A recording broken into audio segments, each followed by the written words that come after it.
Welcome to the Arkham Sessions. I'm Dr. Andrea Letamendi. And I'm Brian Ward. This is our 5th episode.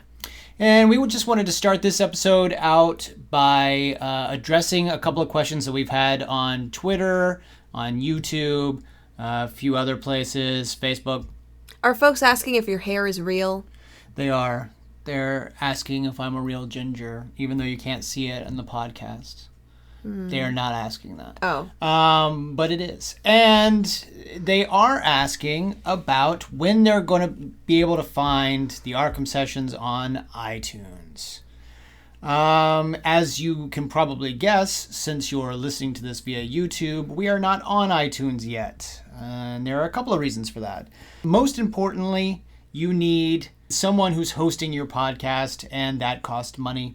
Right now, we're sort of in the we're doing this for fun phase, and we're enjoying watching the episodes and talking about the episodes and bringing people in, but we're not necessarily in a place to start paying for someone to host our podcast so we can get it onto iTunes. Maybe if you guys share the link and we get a few more listeners, we would love to be on iTunes and have people subscribe and all that shazazz.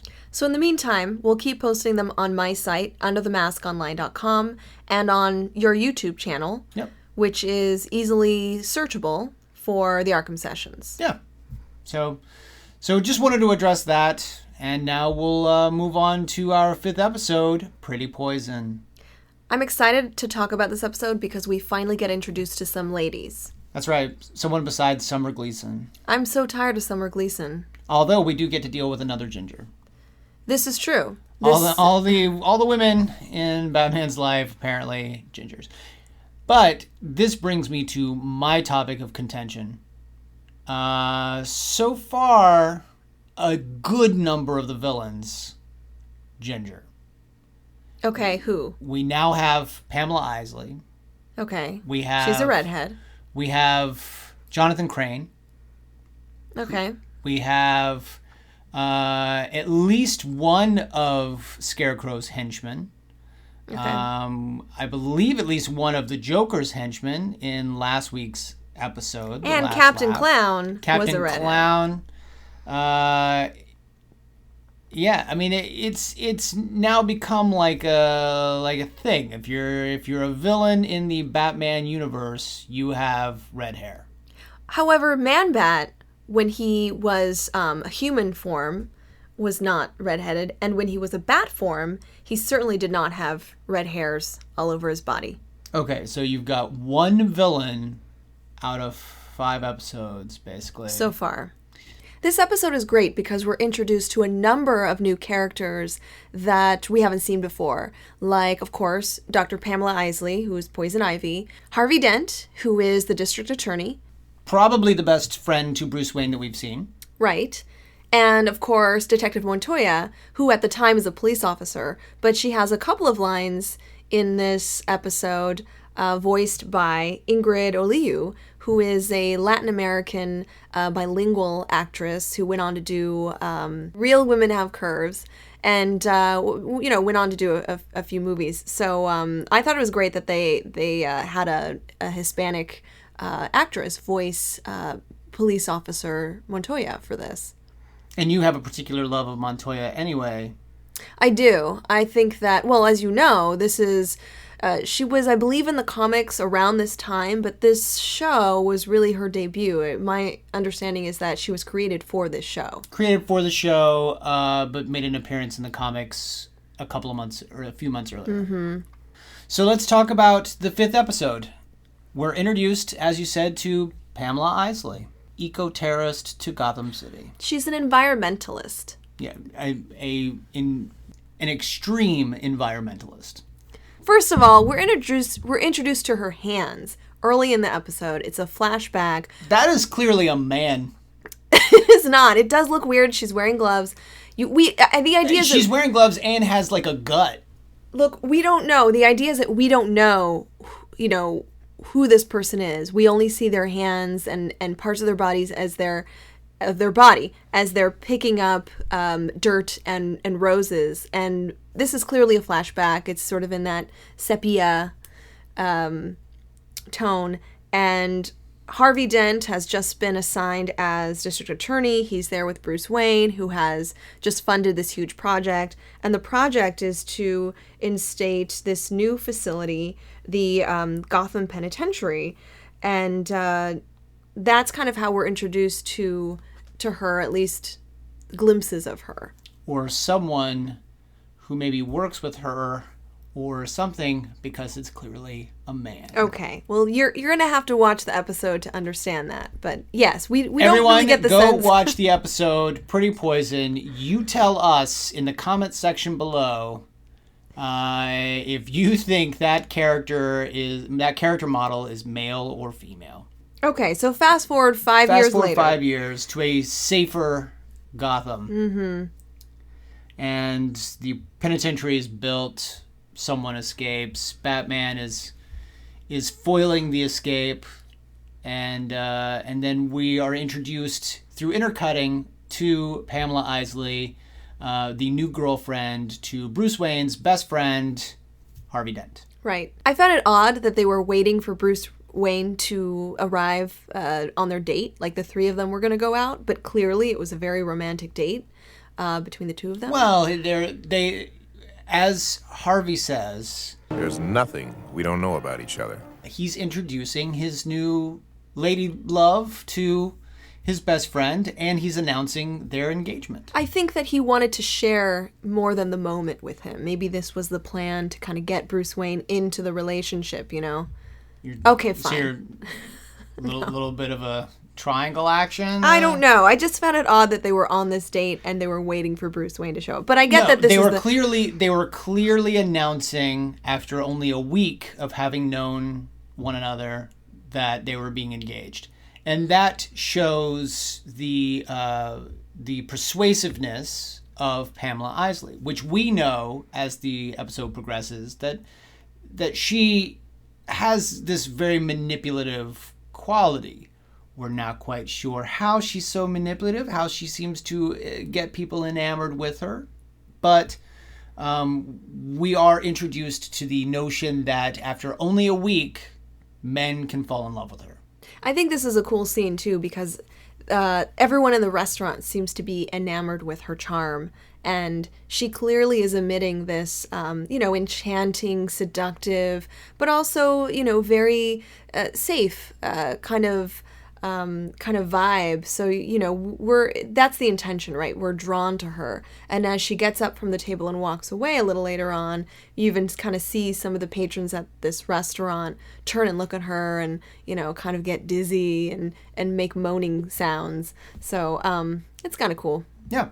And I will say that this episode, more than any of the others that we've watched so far, probably since the pilot, the test pilot that's on the Batman the Animated Series Season 1 box set, which we've not discussed on this podcast, but more than any of the episodes we've seen so far, this episode looks so Max Fleischer-esque in the fluidity of the animations, especially as Isley is walking away from the camera toward the door and her hips are just swaying back and forth. I mean, this looks just like the old Max Fleischer cartoons. I think, too, the way her face is drawn. So she has this kind of, 40s or 50s look to her. You can see where Bruce Timm and the folks at BTAS have modeled this series on those old cartoons. It is absolutely gorgeous. It's a really nice episode. I think that the theme, the tone feels a little different. Clearly this is not, there is some action in this one. There's mystery in this one, but it feels like a little bit for an older audience that you have to understand, you have to be of an age to understand her charm and her seductiveness. You have to get that that's her power. That's the way that she manipulates other people. And I thought it was cool that they didn't try to downplay that. They didn't try to, give her some kind of some other superpower or something that would have been better for a younger audience. Does that make sense? Like Yeah. there's something kind of neat about how the way they not only preserved that aspect of her character, but they really highlighted it. And I just think that that's, again, what makes this show really great. I agree. So she leaves the two of them alone. Bruce finds out that they've been engaged. Harvey, you just met her last week. And you get the sense that the two of them are sort of lifelong bachelors in Gotham City. And then that's when Harvey passes out into his soup. It's pudding. Pudding, right. It's mousse. It's chocolate Oh, I'm mousse. sorry. Yeah, He passes out into his mousse. That's right. Passes out into his chocolate mousse, is rushed to the hospital, and that's where it's determined that Harvey's been poisoned. Naturally, the suspicion is immediately on the restaurant, coincidentally called the Rose. And, but then that's not quite settling with Batman. He starts going toward a different direction, which eventually leads to Pamela Isley having been the one that poisoned. Right. I think it's that moment where he leaves the hospital and he's walking Pamela out to her car, and she's clearly distraught. She's crying, and he's consoling her. Sidebar, he now is showing two very appropriate human connections. Harvey Dent, he is good friends with him. He's supportive. This is, of course, to counter your theory that Bruce Wayne has some kind of antisocial personality disorder. Right. And with Pamela, he's consoling her. He's very supportive. He walks her out. You know, this episode really shows a lot of Bruce Wayne, not so much of Batman. But the first half of this episode is pretty much mostly Bruce Wayne.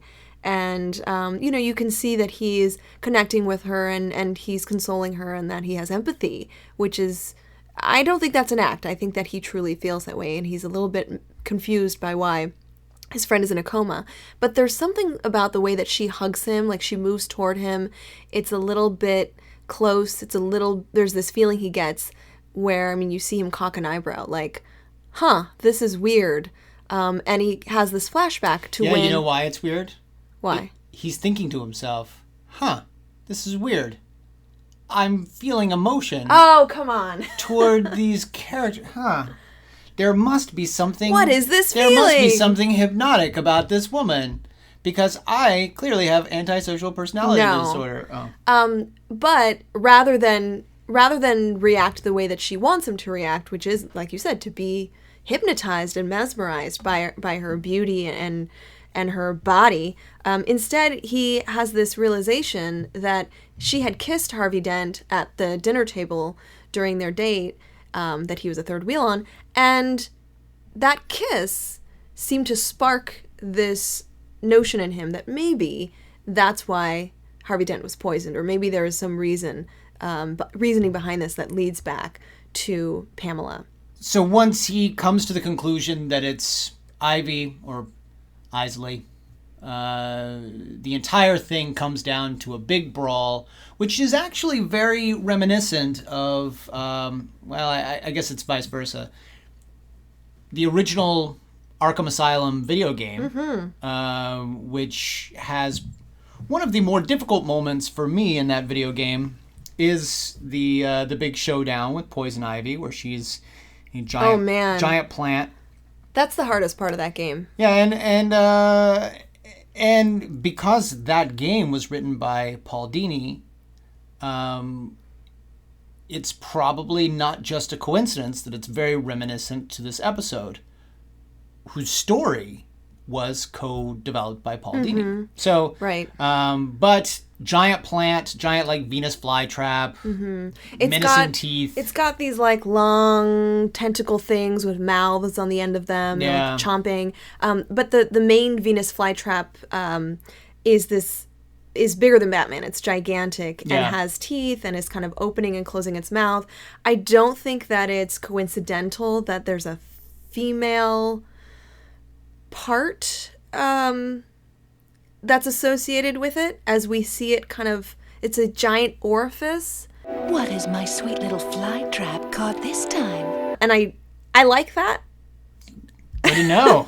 No. I think that I think it's supposed to be, this sort of menacing evil plant that reminds us of when, like, again, this whole episode is about femininity and seduction and how that's the villain. So it's very Georgia O'Keeffe-esque. Right. I mean, of course, flowers and plants have that female part, male part aspect to them. Again, trying to keep this PG rated. And so, again, I don't think that's coincidental. I don't think that's a mistake. I think that's the intention. And he is, as he's being pulled in by this giant vagina, he is basically about to get like eaten up. And Pam says, A little big for a fly.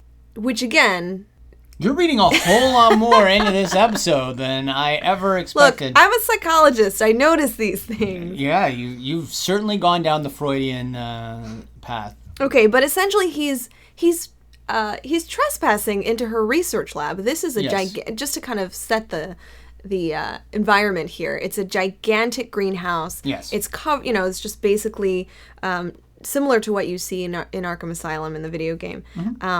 Just full of plant life. She takes off the manly gloves and what you considered kind of manly outfit. Maybe an outfit that's not so feminine. Right. And reveals this. The sort of classic Poison Ivy look. Right. The So one-piece tight. bathing suit, the tights, the leaves covering it. Mm-hmm. She's got the gloves with the sort of forearm crossbow device. And she has this killer vagina that's attacking Batman, right? Okay. Yeah, apparently. So, ultimately, as Batman is strapped and restrained by her Venus flytrap, Poison Ivy kisses him on the Right. mouth, ostensibly to poison him with her poisonous lipstick. He gets a little bit dizzy. Yeah. He's a little bit overcome by it, but after a moment he gets to his senses. He's able to get out of the restraint, and she attacks him with her little wrist crossbow. She Yeah. fires it, accidentally shooting her own plant, killing it, which must really piss her off.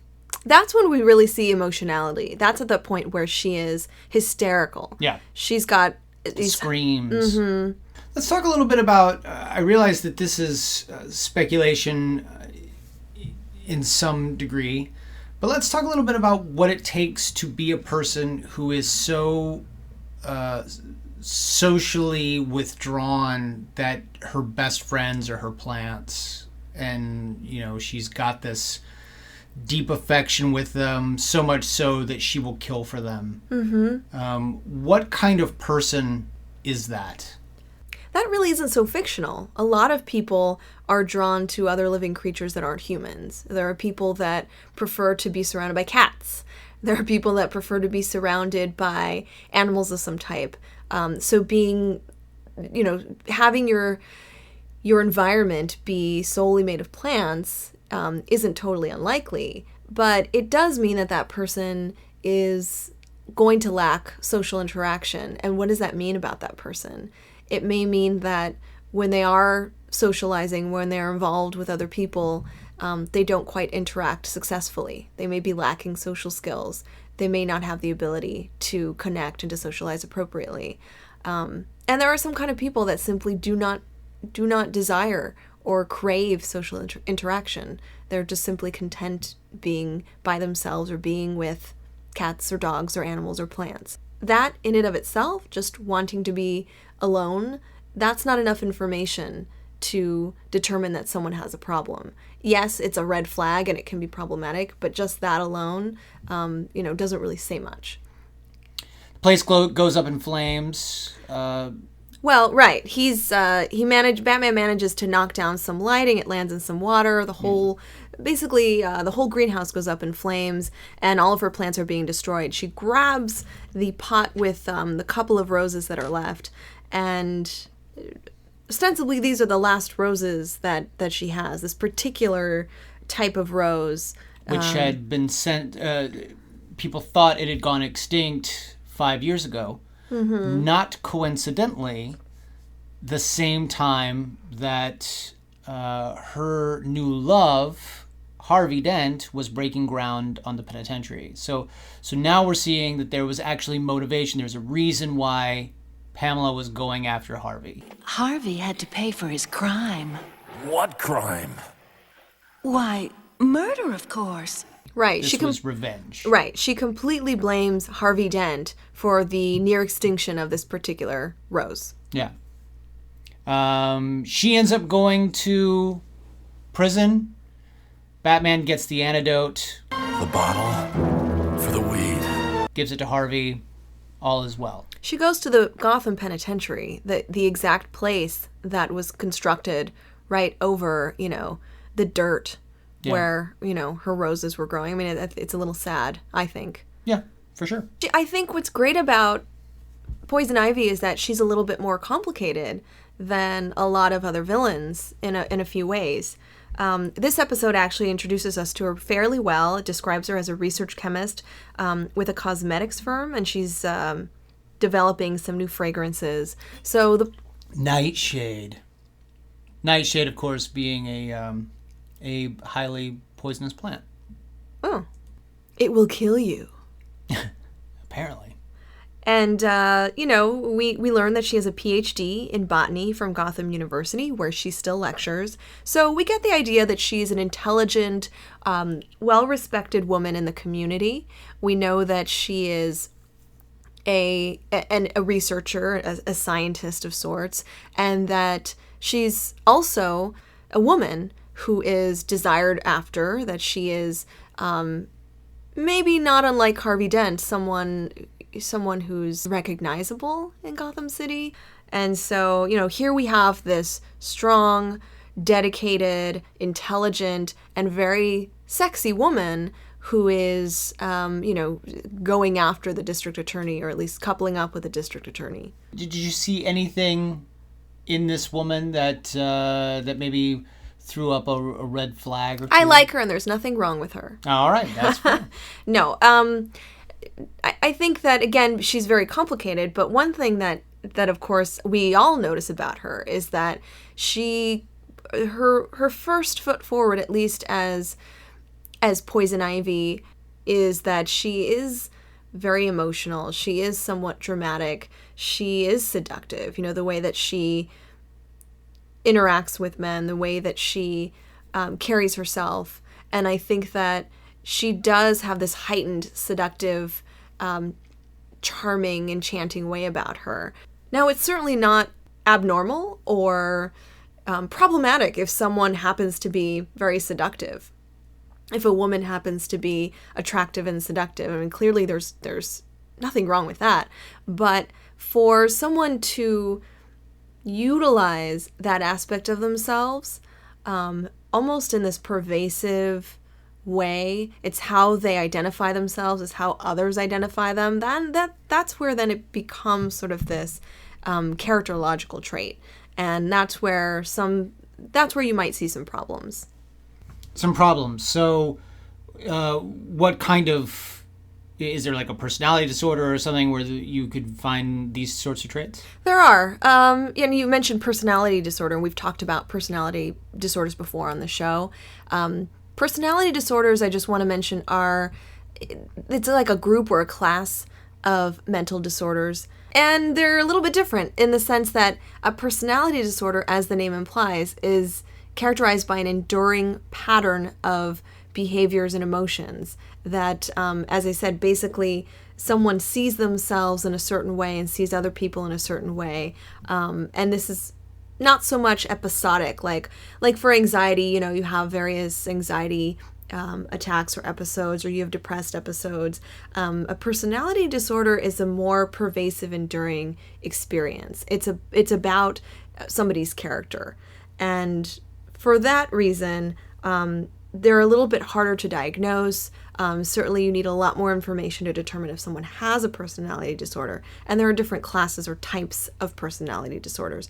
But one is called histrionic personality disorder, and it refers to a person who is what one would say like very emotional, very dramatic, would want to draw attention to themselves, tends to be somewhat egocentric and narcissistic, but really deep down has kind of a fragile sense of self. So the reason I thought of this when we were watching the episode on Poison Ivy is that we do see someone who is somewhat superficial, somewhat shallow, leading with her looks, leading with her attractiveness, clearly very seductive and vain, and is a bit of an exhibitionist in order to seek attention, gain attention, and get their way. So in a way, that kind of describes this character. However, she isn't so shallow. You know, she's very intelligent. She has this clear motivation to get revenge and to murder Harvey Dent because of what he did to her plants. So there's this other layer of, you know, I would say someone with histrionic personality disorder is using seduction and attractiveness to fulfill something deeply personal and emotional, like self-esteem, like feeling loved. But I don't see. She's almost doing it. She's like a freedom fighter in some Right. way, or some sort of. I mean, she is a soldier in this war against humanity for what it's doing to. Right. In a way, if we look at it like she's dedicated to this cause, and the cause is about equality. The cause is about the rights, I guess, of these plants to have life and to have sustainability. Right. And so she feels like she's defending, she's a martyr. Yes. And so that almost justifies her attacks and violence and her murderous ways against humans, even though, of course, all of that is wrong. People shouldn't try to murder other people. That's immoral. But there is this kind of, I guess, moral sense. If we look at the broader picture, she does seem to have this moral sense when it comes to all of God's creatures. So I guess what I'm saying is that there's a lot of complexity to her psychology. There isn't like one disorder that really captures her well. And I think that because, you know, just from this one episode, what we're seeing really isn't sufficient to really, draw anything more than what we know, which is that she's clearly dedicated to this cause. She is determined, she's intelligent, she's a strong woman, and I think that this character, is really likable. This villain is really likable. Yeah. And I think we will see more of her going into the future. Oh, we will. But when we left her, she was institutionalized. She was in the prison. As a psychologist, where do you go from there dealing with someone who has this amount of dedication to a cause? Certainly you could direct those, you could direct that dedication to a cause that would be one that isn't criminal. Because the reason she's in the penitentiary is because she's committed a crime. It's attempted murder. And that's why she's locked up, sadly. So she would be locked up. I think that's realistic. If she were involved in some kind of program where she could, actively engage some of that dedication and some of her beliefs about the environment, like some kind of organization where she can be planting trees and, holding fundraisers and that sort of thing, that would be a more, I guess, a healthy coping strategy that would be better, of course, than what she was trying to do. So I'm going to give you a little bit of backstory to Isley that you were not given in this episode. Mm-hmm. But we're going to cheat a little bit because, as we know, we're only supposed to analyze what we see within these 22 minutes. But I'm going to cheat a little bit and say that maybe you learned this post episode. Sure. That You have somehow figured, you've sat down with her and she has explained something to you. I've got in front of me the writer's Bible for the series. Mm-hmm. And about Poison Ivy, the first paragraph is basically an introduction to the character. It is her origin. I don't know, I don't remember because we haven't actually gotten this far, how much of this origin was actually used in future episodes. But maybe you can listen to it and give me some feedback. It says, when she was a child, homely Pamela Isley's only friends were the plants she tended in her family's greenhouse. Then, in high school, the shy girl blossomed into an attractive young woman and suddenly found herself beset with would-be boyfriends. Insecure Pamela was scared by the attention and withdrew even more. Then, one day, while she was working alone in the greenhouse, a gang of young toughs surprised and attacked her. During the struggle, some heat lamps shattered, sparking a fire. Pamela escaped, but as she watched the greenhouse burn, she swore that she would find a way to use and humiliate all men for the way she was abused. Mm-hmm. Wow, what a great story. Not dissimilar to what we actually see Batman do. I mean, knocking over the lamp, starting a fire, burning down. Now I'm seeing that episode in a completely different light, because remember when we said she got very emotional during, at that point where her flytrap was killed and then the place goes up in flames and she's like almost hysterical. Right. She could, now that I know this, she could be responding to being reminded of past trauma, and those events could be confirming to her, when you interact with men, when you interact with other people, the result is danger, the result is harm, the result is you getting hurt and your plants getting hurt. And those could be the schema that she was working with, or that she was holding in her emotional makeup, if you will, that if I do interact with people, only bad will come of it, and my plants will get hurt, and I will get hurt. Therefore, I'm not going to socialize with other people. I'm going to keep to myself and stay safe.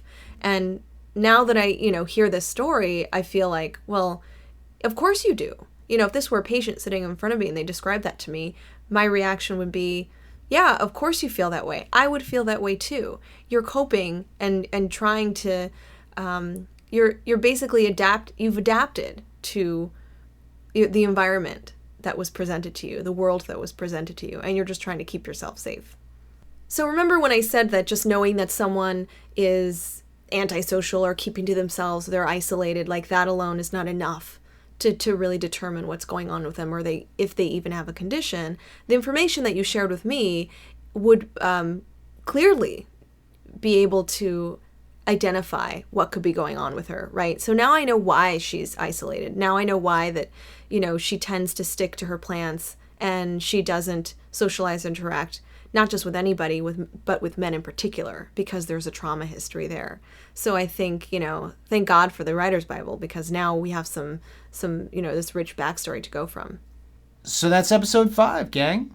Come back next week. We'll take a look at episode 6, The Underdwellers, starring the Sewer King. Ooh. I know. He uses crocs as weapons. Oh. We'll learn more about it next week. Until then, be sure to subscribe to the channel for all of the Arkham Sessions fun.